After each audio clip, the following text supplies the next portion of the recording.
far in the principle of restoration how God offered opportunity after opportunity after opportunity after opportunity, and these were all squandered again and again and again and again. Even immediately after the fall, he offered Adam an opportunity to take responsibility. He offered Eve an opportunity to take responsibility.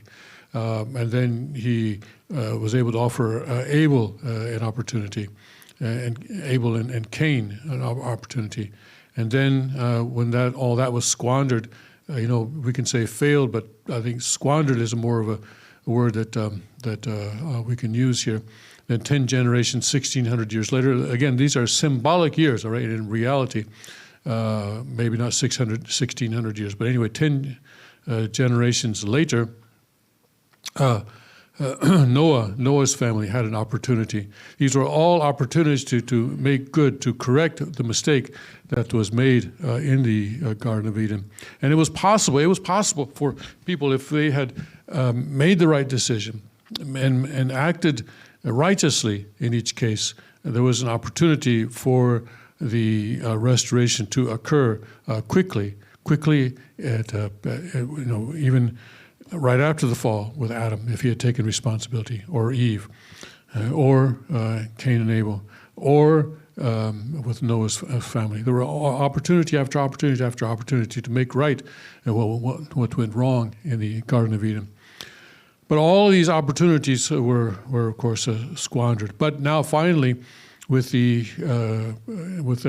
Abraham's family, the foundation of faith and the foundation of substance was established, and now the foundation for the Messiah was finally created. And this is what was necessary. The Messiah cannot be sent unless there's a foundation, because even if he's sent without a foundation, he cannot do his work. And it's not his job to get himself killed. It's his job to connect the people back to God and to bring God's lineage to the earth, and then to be as the second Adam, and to expand that lineage, from his family. So finally, with Jacob and Esau, the foundation of a substance was established for the first time, because Jacob was wise, and he was willing to go through 21 years of difficult situations in Haran under his uncle Laban. Even though he was deceived 10 times, he still kept at it. And he came back to Canaan with 2 wives and 2 maidservants with 12 sons. And when he met Esau, then he humbled himself to Esau and offered everything to Esau. Esau said, no, that's okay. You can keep it. I have enough of my own. But the important thing is that the 2 embraced. But then we know that Esau, though, went off and lived in another place, and they became the Edomites. And if you read the Old Testament, the Edomites come up again and again. They are eventually destroyed, but in the meantime, they caused the Israelites a lot of problems in terms of the military conflicts. So Father said that they should have, both the descendants of Jacob and Esau should have gone into Egypt together, but only the descendants of Jacob went in, and those of Esau did not. So, but anyway, still, foundation Messiah is set. That's it. There it is. But Christ could not come right away. Jesus could not come right away. Why? Because Satan's side now was already developed to the point of ethnic groups, and so there were a lot of these tribes running around, and they would have smashed the Israelites. The Israelites were just a family. Come on, just a family, or barely a tribe. Or they had 12 sons, but each son didn't yet have their own tribes. So these God-side population had to increase to a certain level where they would be able to receive the Messiah and have some kind of protection around the Messiah, so that he could do his work. So then the foundation for the Messiah was established through Jacob's victory, but this had to wait until time would pass, and the Israelites could have a much larger foundation. So that took then from Abraham to Jesus required 2,000 years. And that's basically the history of the Old Testament following, beginning with the book of partway through Genesis and especially through Exodus and all the way to Malachi. The foundation of Messiah must be maintained up until the time the Messiah is sent. And it's God's responsibility to send the Messiah. And he will send the Messiah when there's some chance that the Messiah is going to be able to do what he needs to do. The unity between Esau and Jacob was necessary up until the time that the Messiah is sent. Jacob's family, his 12 sons and 70 family members, entered into travail in Egypt, but Esau's family was not included. This became a condition that Satan might be able to invade. As a result, in the future, when the Messiah came, Satan had a condition to strike him. Accordingly, in order to separate Satan, God sent the prophet Elijah to Israel and had him defeat 450 prophets of Baal and 400 prophets of Asherah on Mount Carmel and then destroy them. And that's in the Bible. Yeah. However, the wife of King Ahab, Queen Jezebel, refused to submit and sought to kill Elijah. Elijah fled, and after traveling for 40 days and 40 nights, spent the night in a cave on Mount Horeb. Eventually, later on, a chariot of fire and horses of fire appeared, and Elijah ascended to heaven on a whirlwind. As a result, because Satan would be able to strike Jesus in the future, God gave the prophecy that he would first send Elijah, the prophet. According to Malachi 4:5, we've read that already. The person to fulfill the mission of Elijah was John the Baptist. Unfortunately, despite being prepared, John the Baptist fell into unbelief. The Jewish leaders fell into unbelief. The chosen people of Israel fell into unbelief. And even Jesus' disciples fell into unbelief. As a consequence, Jesus Christ ended up dying on the cross. In the end, when the second coming of Christ comes after 2,000 years of preparation by God, and we're talking about the present day now, there's still a condition that Satan might attack him, and as such, at the time of the second coming, it will be also necessary for someone who can fulfill the mission of Elijah to appear. So the lessons that we have from Abraham's family, the human portion of responsibility is always necessary for the will to be accomplished, because God cannot accomplish his will alone. If he does, then his ideal of creation is destroyed. Human beings must be a part of it. They have to take part in it so as we can qualify to be lords of creation, to be the absolute object partners of God's love, to be God's children. So that it is God's grace that he continues patiently to work for us, to wait for us. So lessons to take note of: a small failure requires a larger condition of indemnity to be established, referring to the failure of Abraham to cut the pigeons and the doves. And the reason that he had to cut that was because then as God sort of divided Adam or divided him into Cain and Abel, and separating good and evil, also in the case of the offering, good and evil needed to be separated. Otherwise, everything is still under evil sovereignty, evil dominion. I must always separate good and evil within myself. So check yourself. It's good for us to, through prayer, of course, we can do this, but so quiet reflection. And also, this was an example of mother-son cooperation between Rebekah and Jacob, where the mother helped her son to accomplish his mission. And pay attention to small things. Yes, do sweat the small things. Negligence becomes the cause of failure. And the attitude that leads to the kingdom of heaven, Jacob wanted to invest everything possible for the sake of Esau: blood, sweat, tears, dedication, and effort. For he invested 21 years. And Esau finally was able to have obedience and submission. And everything is decided in an instant. Treat each other as precious, and the relationship between each instant and our entire life is very important. And when Esau went to meet Jacob with 400 men, what do you think his intention was? He didn't go alone. He took 400 men to meet Jacob, who was coming with not 400, but 4 wives, okay, and 12 sons. I don't know how old they were. And maybe a few other people, okay. but there was an overwhelming force coming from Esau's side. It doesn't seem like Esau was exactly going there in peace, I don't think. But he was touched by the humility and the generosity of Jacob. But also his sort of pride as an elder brother was triggered as well. The younger brother says, "Oh, here, I have all this, but you can have it. Please take it." The older brother's pride, I think, goes, "No, I have enough. I don't need your stuff. I've got my own stuff." It's interesting to think about the relationship between Jacob and Esau and just exactly how that happened. But it was important for Jacob to wrestle the angel and gain that spiritual victory first before he met Esau.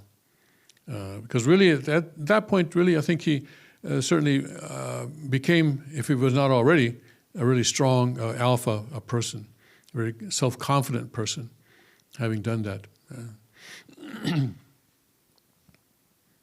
Carrie, are you about to ask a question?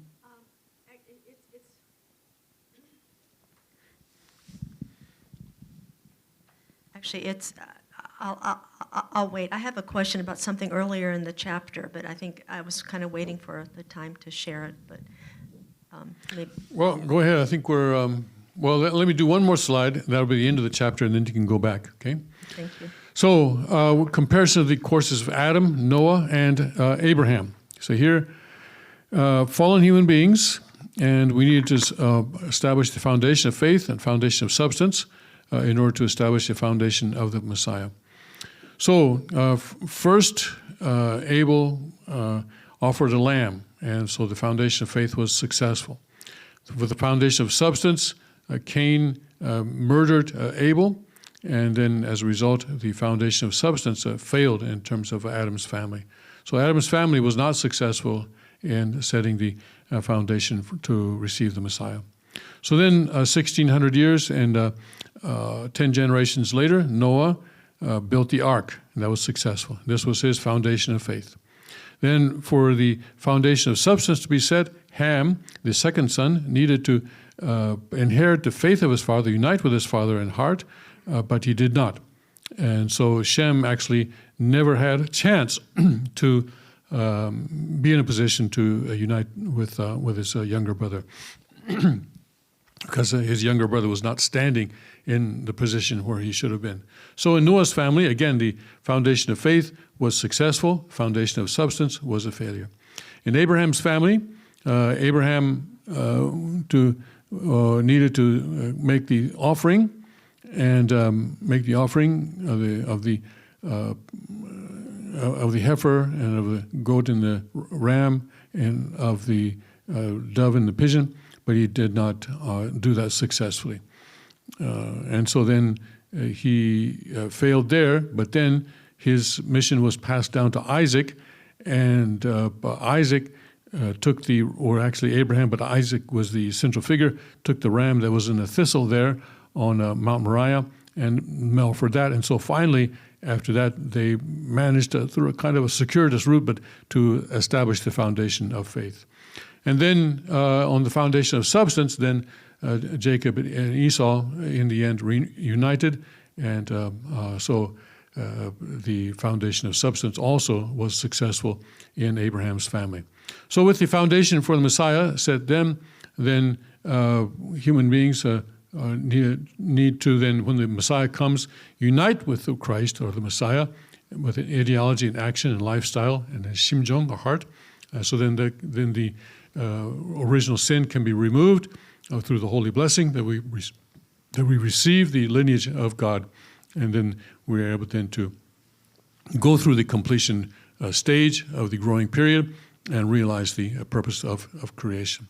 So now we're here, so far we've come to this point, and now we're going to go through the next 400 years then, or the 2,000 years then from Abraham to Jesus in order to receive the Messiah. All right, so Carrie. Yeah, my question refers back to actually the very beginning of the principle of restoration, slide 310. And this is kind of a combination of questions from both Alan Feltzot and myself. And it's really trying to understand this diagram in terms of our life of faith, personal life of faith, and the differentiating between the path of restoration and the path of the principle. If Cain-Abel relationship is part of the preparation to receive the Messiah, does that change after we receive the blessing? Or is it still relevant on a personal level since we are still not perfected and have to restore our fallen nature? I think the Cain-Abel relationship, or the Abel-Cain relationship, shall we say, is just the subject-partner, object-partner relationship applied to the period of restoration. So after restoration, there's still the subject-partner, object-partner relationship. So it's just almost the same thing, actually, as because it was almost the same thing, just under a different name, right? Because we're going back now to the situation in the Garden of Eden where the archangel should have loved Adam, So that was not a Cain-Abel relationship. That was a subject-partner, object-partner relationship. Adam was in the subject-partner position. Archangel was in the object-partner position. So we ask, does Cain-Abel go beyond the period of restoration? But outwardly, it's exactly the same thing. It's just a different name. And maybe a different purpose now. You're not restoring, but you are, though. It is the way that we connect with God. Because God works through a point, through the subject partner. So even after the time of the blessing, that you still exist, that you live in the realm of God by, seeing others from God's point of view, from staying in your proper position, from not reversing dominion and not multiplying evil. That's a life with God. Amen. I see. Another question, and once again, this is kind of on a personal level, that the foundation to receive the Messiah is to lay the foundation of faith and foundation of substance. And especially as we have new people coming to Sanctuary, and they're going to be studying this, and they're going to wonder how it applies to their own life of faith. And many of them are also preparing for the blessing. So how do you explain foundation of faith and foundation of substance? What does that mean for someone who is here today in Sanctuary, and before the blessing and after the blessing? The King has said that the holy blessing is open to anyone who accepts a true Father as the King of Kings and the returning Jesus. So affirming that statement is the foundation of faith. And then the foundation of substance then is to unite with the King and then participate in the Holy Wine ceremony and the Holy Blessing ceremony, I think. How's that? Wow. Can you say that again? This is good stuff. Can you say that? Rewind. Rewind. Yeah, I want to write Replay. this down. Do we have a replay function here? Foundation. I want to write this down. So the King has said that that the blessing is open to anyone who accepts true Father as the King of Kings and the returning Jesus. And so affirming that statement is the foundation of faith. And the foundation of substance is to participate in the ceremonies of the Holy Wine ceremony and the Holy Blessing ceremony and the whole process, the 40-day separation and the 3-day ceremony and indemnity stick.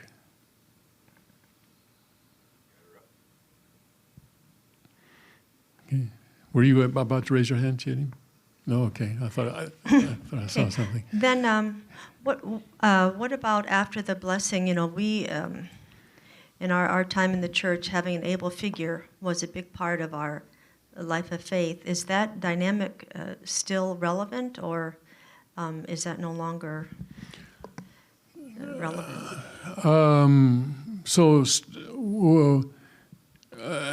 We're still, that was an interesting time, and I have many things to say. Many things are trying to come out of my mind at once. One thing, of course, is that we kind of misunderstood the whole Cain-Abel dynamic, which made it kind of a authoritarian relationship. And that was a misunderstanding on our part. And if you look at Father's teachings, I think that's clear. There was a large sort of a bit of Confucianism inserted into this teaching. And so that it was kind of twisted in that way. But we've come through that. That was also maybe a kind of a process that, but I think we've come through that now. But right now, in the process of restoring the world, the second king stands in the able position to all of us in the entire humanity, to close to 8 billion human beings in the world. And so, because he is the true Father's representative on earth, and all people on earth need to unite with him, directly or indirectly. And we see that more and more people are able to do that, especially Second Amendment Christians. So,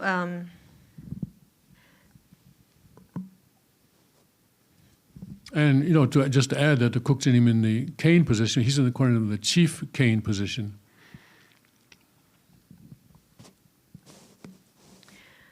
So then actually it's still extremely important. Today, sure, yeah. Until God's restoration providence is finished, and we're still a ways from that. Yeah, because acknowledging and attending the second king in the able position is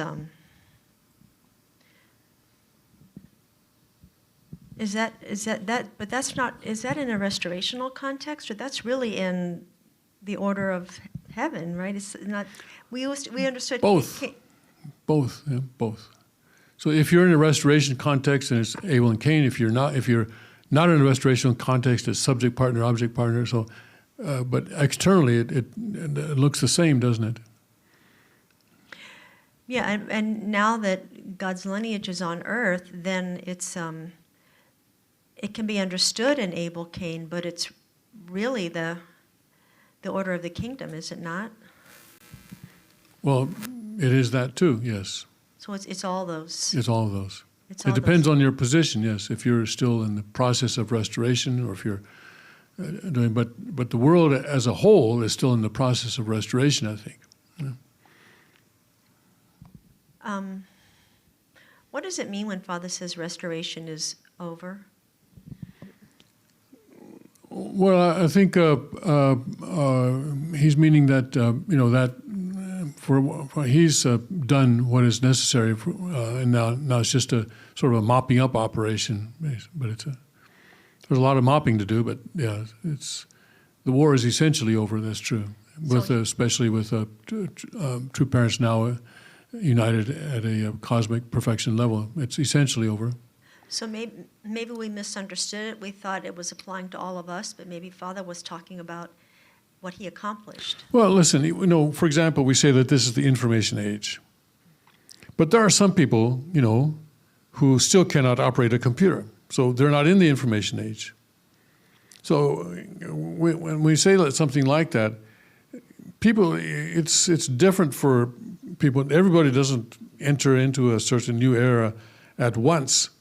It takes time for this to sort of spread throughout the world, I think, my opinion. Okay, that's very helpful. Thank you. If we see 322 slide, the course of the providence of restoration, then there's the last one is a blank. Yes. So it's blank. It's a normal restoration after Messiah. The blank one is the providential time parallels. if you look on the left here. So in the completed Testament era, because the Messiah has come, there are no more providential time parallels. Yes, that means we don't need more restoration. Well, I think this is something different. We're talking about two different things. The purpose of the time parallels is to bring about the foundation for the second coming of Christ to be born. And that ended in 1920. And so after 1920, there's no more need for parallels, because now, until then, history keeps repeating itself. Yeah. But now it can go forward. Yes. No need to keep on doing the same thing over and over again. Okay?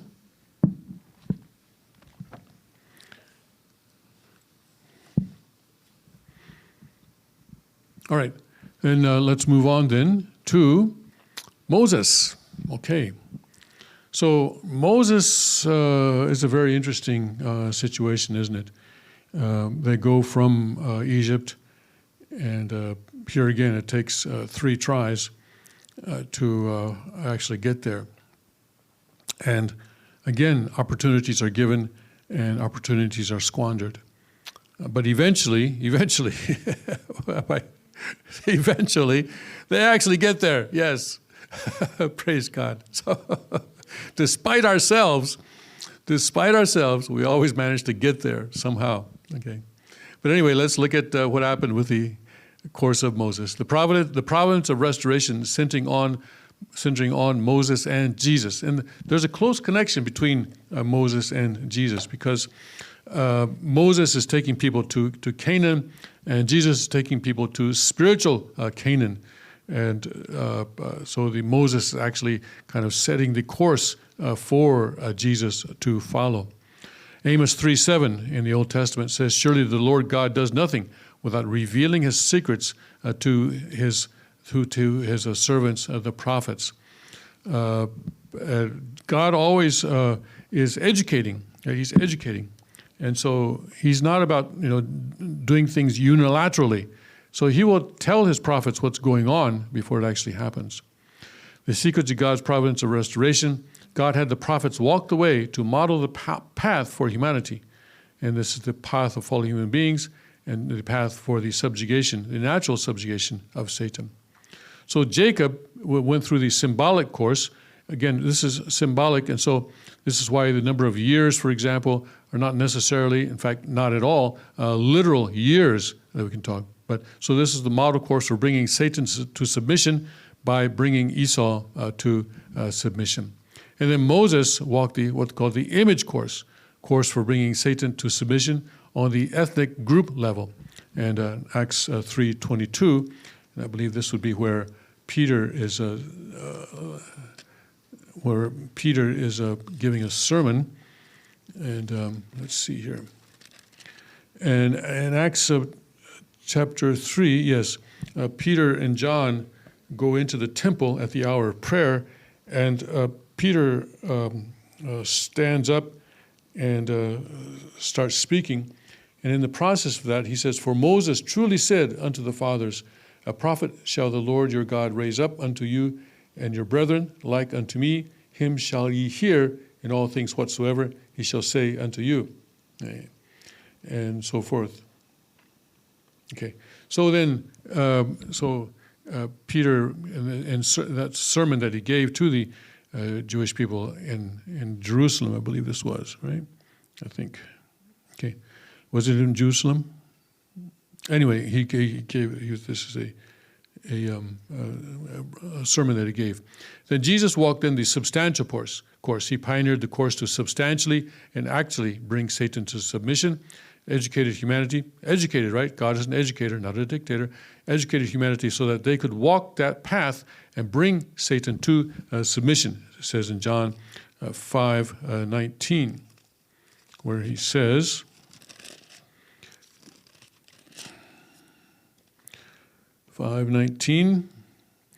then answered Jesus and said unto them, Verily, verily, I say unto you, the Son can do nothing of himself, but what he seeth the Father do.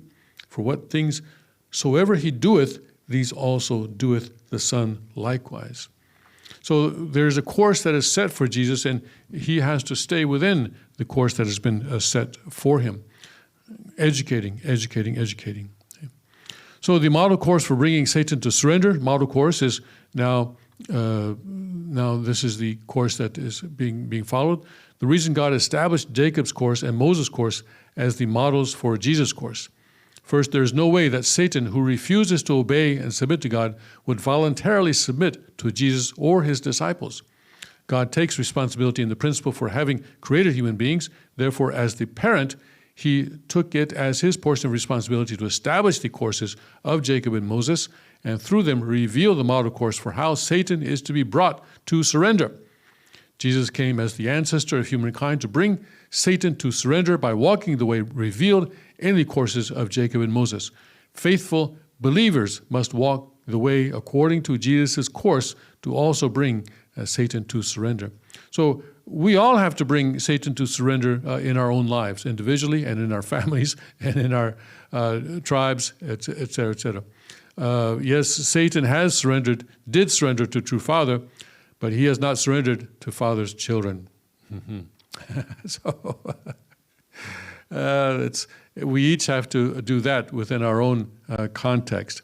So here, God created human beings and then created the angels in the order of things under human beings, but Satan then left that position, and then human beings, and then he is fighting with God, and then human beings have to connect with Jesus so that we can sever our relationship with Satan, and through Jesus reconnect ourselves to God. Right. Moses' course and Jesus' course as walked with Jacob's course as the model.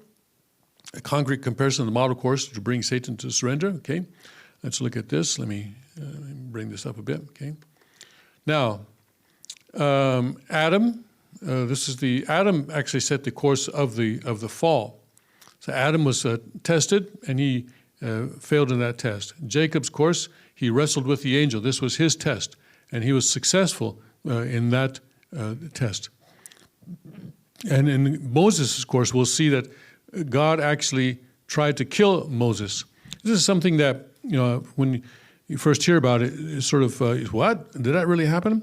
But yeah, because Moses was on his way back to Egypt from the wilderness, and he stopped off someplace and very nearly got himself killed. Here, Moses returning to Egypt, and it came to pass, by the way, in the inn, in kind of a motel, right, that the Lord met him and sought to kill him. Okay. Tim? Yes. Is wrestle spelled incorrectly there? W-R-E-S-T-L-E. I think it's correct. Okay. How would you spell it? It looks wrong? It looks right to me. You're sure you're wrong? Okay. I'm pretty confident that I'm right, so let's go. Okay. All right. So Exodus 4:24, and it came to pass by the way in the end that the Lord met him and sought to kill him. Then Zipporah took a sharp stone and cut off the foreskin of her son and cast it at his feet and said, "Surely a bloody husband art thou to me." So he let him go. And then she said, "A bloody husband thou art because of the circumcision." And that was the first circumcision. Zipporah took a sharp stone and cut off the foreskin of her son. Thank you. You guys know what a foreskin is, right? Okay, maybe someone does. So anyway, Jesus also went through a test, the 3 temptations. And also Adam, he fell in the flesh and spirit. And Jacob's course, there was the bread and lentil stew that symbolized that flesh and spirit. We've already seen that. And then in Moses' course, as they were going through the wilderness, they received food from God. Yeah, manna and quail the whole time. But then when they got into Canaan, the manna and quail stopped. Jesus also, he offered his flesh and blood, as we were talking about what was it, a couple days ago or yesterday, something, where Jesus told the people, you're going to have to start eating my flesh and drinking my blood, which kind of surprised them. Yeah. And here, let's see here. And then Adam's, the corpse, the separation of the corpse for 40 days, Genesis 50:3. Now this is when Jacob died, 50 and chapter, or verse 3. And 40 days were fulfilled for him. So anyway, and here, anyway, Jacob dies here in at the end of verse 49, and Joseph then, his son, fell upon his father's face and wept upon him and kissed him. And Joseph commanded his servants, the physicians, to embalm his father, and the physicians embalmed Israel. That's, of course, Jacob. And 40 days were fulfilled for him. So are fulfilled the days of those which are embalmed, and the Egyptians mourned for him 70 days, which actually be 70 days. So the separation of the corpse for 40 days. And also in Moses' situation as well, it points out, actually Jude in the New Testament talks about Moses' corpse, and also Jude 1:9. Yet Michael the angel, when contending with the devil, he disputed about the body of Moses. So Michael and the devil, Satan, were fighting over the body of Moses. Durst not bring against him a railing accusation, but said, the Lord rebuke thee. So there was a separation of the corpse from Satan also there, and Michael took care of that. And Jesus' separation of the corpse. And Father there refers to Matthew 28, 12 and 13.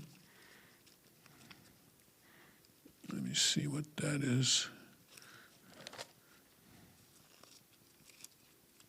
No, must be the other way. Okay, Matthew 28. 12 and 13. And when they were assembled with the elders and had taken counsel, they gave large money unto the soldiers, saying, say ye, his disciples came by night and stole him away while we slept. So they, let's see.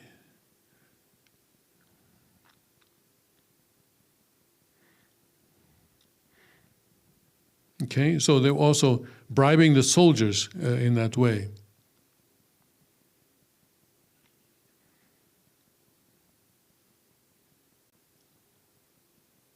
Or at least telling the soldiers that that's why Jesus' body was no longer in the grave. Okay, so there was this separation from Satan as well. Jesus' actual physical body, though, did not resuscitate. It was taken by someone who respects Jesus, probably Joseph of Arimathea, and was reburied in another location. And if Christians say it was resuscitated, then they have to answer the question, okay, what happened at the ascension? The disciples saw Jesus rising into the heaven. So if you say that the physical body was resuscitated, was the physical body rising up into heaven? No, it was Jesus' physical, not physical self, but his spiritual self that was rising up into the heaven that the disciples saw. And we see in many cases that, human beings have trouble telling the difference between an actual physical human being and a spirit self, or an angel, in other words, a spirit being. And so people may have thought that it was Jesus' physical body that they were seeing, but it was actually not the case. All right, and also the relationship of numbers. Here, Jacob goes through a 3-day course in Genesis 31:22. Anyway, all these numbers are fulfilled through Jacob's course. And he rose up that night and took his 2 wives, his 2 women servants, and his 11 sons, and passed over the ford of Jabbok. So, and then 31, that's 31:22. And so, is that really, oh, I'm sorry, that's 32. Let's go to 31:32. Right, okay, so with whomsoever thou findest thy gods, let him not live before our brethren. Discern, no, I'm sorry, 22. Okay, so let's get it. Okay. So, yeah, and it was told Laban on the 3rd day that Jacob had fled. So Jacob, after he has his 2 wives, 2 maidservants, and all the assets, then he leaves Haran without telling Laban, and Laban was off someplace, and he didn't learn until the 3rd day that Jacob had left. And the 12, number 12, 12 generations, then 12 sons that Jacob had, and 70 family members, analogous to the 7 days of creation. And then in the case of, we're talking about Moses here now. Moses separates the course, and then also the Exodus chapter 5, verse 3. Also, he has a 3-day course. And they said, the God of the Hebrews hath met with us. Okay, 5:3. Let us go, we pray thee, 3 days' journey into the desert, and sacrifice unto the Lord our God, lest he fall upon us with pestilence or with a sword. So Moses goes to the Pharaoh and asks the Pharaoh to let the people of Israel go. And as an excuse or as a reason, they say, well, we just want to go 3 days into the desert. We'll be back. We just want to go 3 days into the desert and come back. Okay, but we need to go into the desert to worship our God. And if we don't do that, then he's going to cause sorts of problems for us, pestilence or the sword. So there was this 3-day course that they said. And then 12 tribes of Israel, 70 elders, in Exodus 24:1. They were organized in that way as they were leaving. 24:1. And he said unto Moses, come up unto the Lord, thou and Aaron, Nadab, and Abihu, and 70 of the elders of Israel, and worship ye afar off. This is 24:1, okay? And here,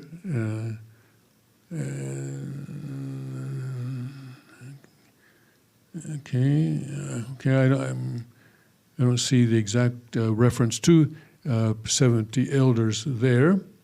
Oh yeah, okay, 70 of the elders of Israel. Okay, those are the 70 elders, right? Yes, with the 70 elders. All right. So then, and then the Jacob had to cross the ford of Jabbok. Moses had to cross the Red Sea, and we know about that. We know that from the movies. And father-son cooperation, so, very dramatic scenes in any movie about Moses. And here also, there was, with Moses as well, there was mother-son cooperation because originally Moses was not supposed to live. And because the Pharaoh charged all his people, saying, every son that is born ye shall cast into the river, and every daughter ye shall save alive. So he wanted all these sons of the Jews to be drowned in the river. But Moses' mother saved him. It says here in chapter 2, and there went a man of the house of Levi and took a wife, a daughter of Levi, and the woman conceived and bare a son. And when she saw him that he was a goodly child, she hid him 3 months. And when she could not longer hide him, she took for him an ark of bulrushes and daubed it with slime and with pitch and put the child therein.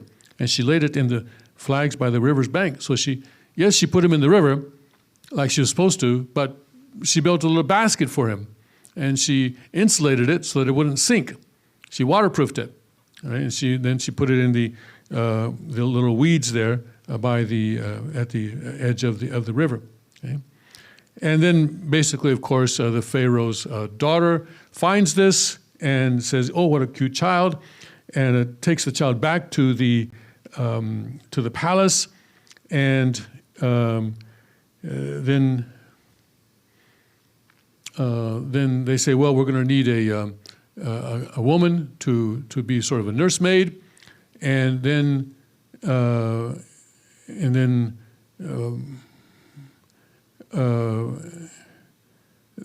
Pharaoh's daughter does, and Moses became her son. But anyway, his mother, I believe, isn't it? Mother actually becomes the nursemaid, Moses' mother. So Moses grows up in the Pharaoh's palace as a prince, as the son of the Pharaoh's sister.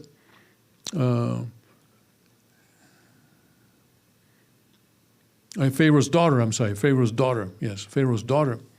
So Moses grows up in a very privileged environment, but his mother is there, and she is teaching him about his heritage, shall we say, and so he is being prepared by God to be a leader of his people. Right? So that's mother-son cooperation. All right, and Jacob went from Haran back to Canaan, and Moses led people from Egypt back to Canaan eventually.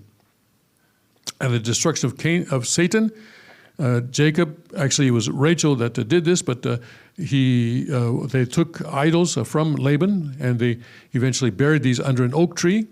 And also in the case of Moses, there was the whole thing of the golden calf, which was also destroyed during the course. So Jesus' course was set by Jacob and Moses, and so Jesus went a similar way. Although, the three temptations, for example, could have happened in a much easier, much other way if John had united with Jesus.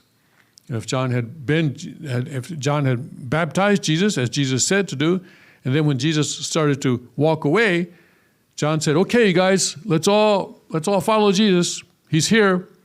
He's here. This is the guy that I've been telling you about. He'll baptize you in the Spirit. I've only been baptizing with water, so he's here now. Let's go. Let's follow him and see what he wants us to do." That would have been a very different situation, but Jesus probably would not have had to go into the wilderness for 40 days, fasting for 40 days, and certainly would not have been attacked by Satan in the way that he was. But here, this is now where he is tempted by Satan 3 times. Now, flesh and spirit, Jesus offers his flesh and blood, the separation of the course, the 3-day course, the 12 disciples and the 70 followers, and the turbulent waters, the staff, where's here Jesus, let's see what it says in Revelation 12 and 5.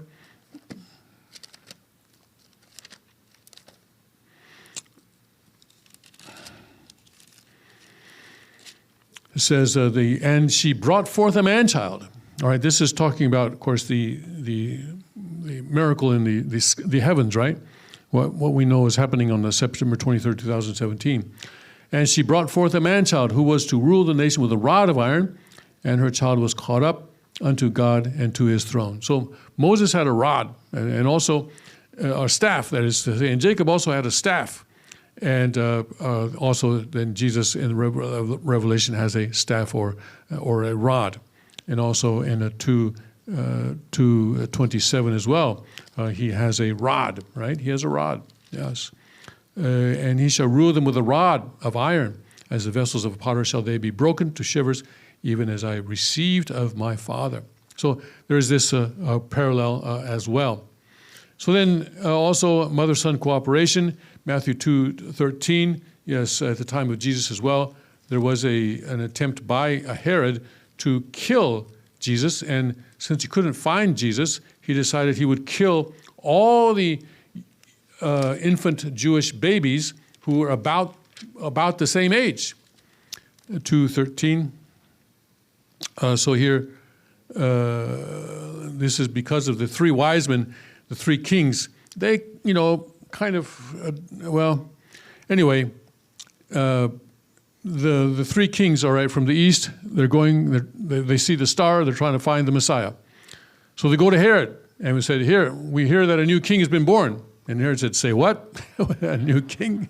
All right, tell you what, why don't you go find him? And when you find him, please come back and tell me so that I can go there and worship him as well. No, right. And he sent them to Bethlehem. Okay, so Herod sends them to Bethlehem and said, "Go and search diligently for the young child, and when you have found him, bring me word again, and that I may come and worship him also." Pants on fire. When they had heard the king, they departed, and lo, the star which they saw in the east went before them till it came and stood over there, over where the young child was. When they saw the star, they rejoiced with exceeding great joy. And when they were come into the house, they saw the young child with Mary, his mother, and fell down and worshipped him. And when they had opened their treasures, they presented unto him gifts, gold and frankincense and myrrh. And being warned of God in a dream that they should not return to Herod, they departed into their own country another way. And when they were departed, behold, the angel of the Lord appeareth to Joseph in a dream, saying, "Arise, and take the young child and his mother, and flee into Egypt, and be thou there until I bring thee word, for Herod will seek the young child to destroy him." Yes. And then they were there until the death of Herod. And then, and when Herod, when he saw that he was mocked of the wise men, he was exceedingly wroth or angry, and sent forth and slew all the children that were in Bethlehem and in all the coasts thereof, from 2 years old and under. This is the action of someone, who does not recognize the value of life or the value of human beings. Just in order to kill one child who might in the future become king, he's going to kill all the children in this area that are 2 years old and under, according to the time which he had diligently inquired of the wise men. And then was fulfilled that which was spoken by Jeremy the prophet, saying, "In Ramah was there a voice heard, lamentation, weeping, and great mourning, Rachel weeping for her children, and would not be comforted because they were not." They're not. So there was a tremendous effort to also kill Jesus when he was still just a young baby. And here Jesus is leading his people, he goes from Egypt back to Canaan, actually.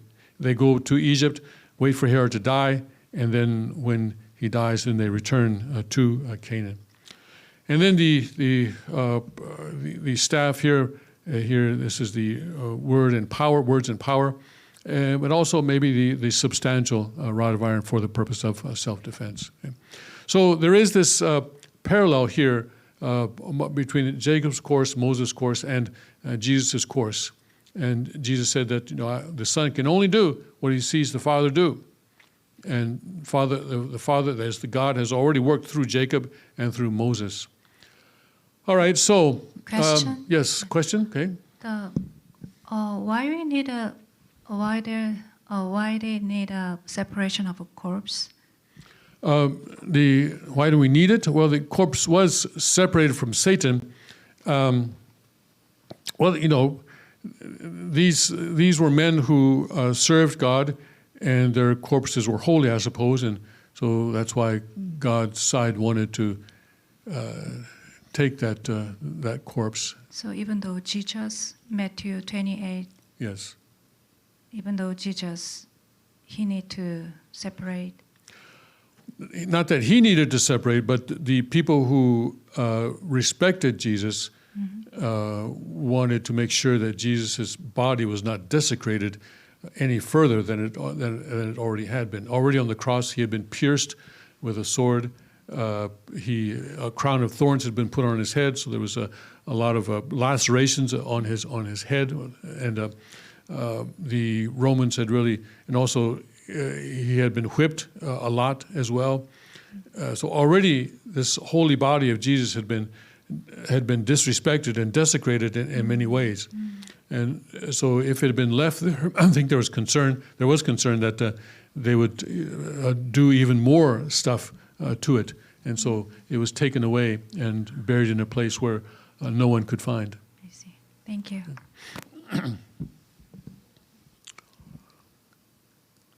All right. So then let's go to the overview of the... yes. Yeah. This diagram here is there's just so much to it. I feel like I'll be honest, the whole Moses and Jesus, that's the longest, I believe, chapter in the Divine Principle, but I've never really, I feel like I'm just beginning to dig into it. And I'm really trying to understand, like, symbolic versus image versus substantial. Like, for example, could you just, for like the flesh and spirit, could you just explain, like, why Jacob's course is symbolic, bread and lentil, but why Moses' course is image, manna and quail? I don't, could you explain how one is symbolic and the other is image? Well, the bread and lentil, I think, is pretty obvious how that is symbolic. On the surface, it's nothing, just a younger brother giving some food to his older brother in return for a verbal promise that the older brother will not claim the birthright when it comes time for the inheritance to be made. In other words, when sometime in the future, when the father dies, no, I'll let you have everything if you'll just give me this bread and lentil soup now. So that is kind of, to me, it's pretty clear how that could be symbolic. It's just someone who is not aware of the providential significance would think that this is nothing at all. They don't understand that there's a whole restoration of birthright going on here.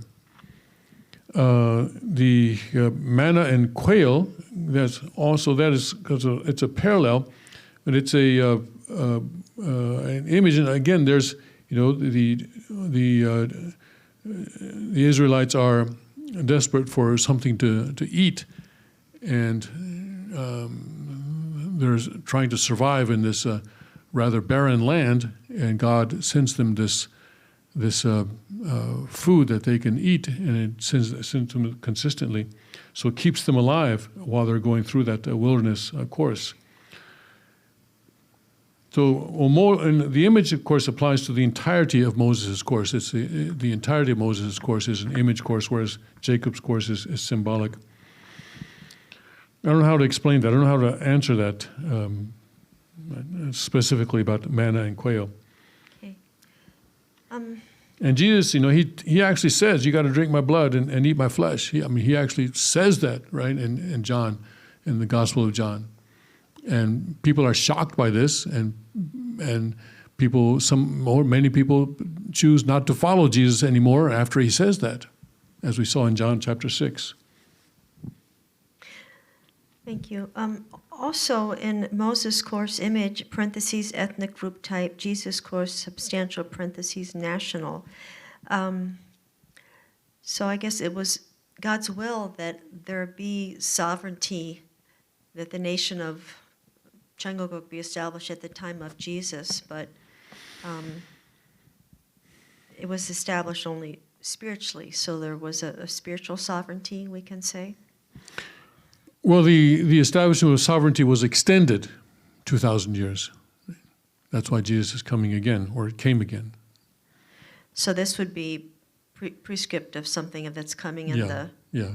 So that was the purpose for which Jesus came, and that purpose could not fully be established then, so there's an extension or a prolongation of the providence in that respect. Okay, thank you. Okay, let's take a short break, and we'll come back at 2:15 to resume.